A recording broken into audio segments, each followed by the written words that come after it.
Well, if you're going to the game tomorrow at Kroger Field, one thing you won't see is grass stains on the players' uniforms.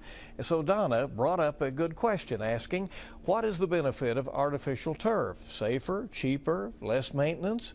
Well, here's Victor Puente with the answer to that good question.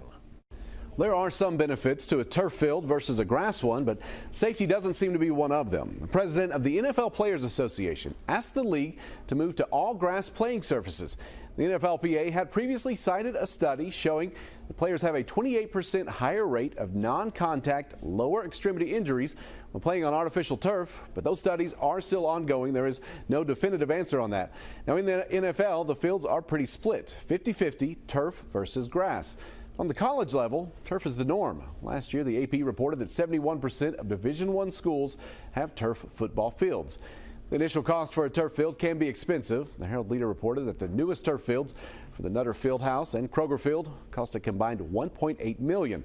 But once they're down, they don't have to be watered. You don't have to worry about dead spots, and you can have multiple events during a week without degrading them. So a lot of schools and places where the seasons can impact the ground, turf fields have been the go-to. If you have a good question, just email us. Goodquestion@WKYT.com. I'll see you on WKYT Mornings.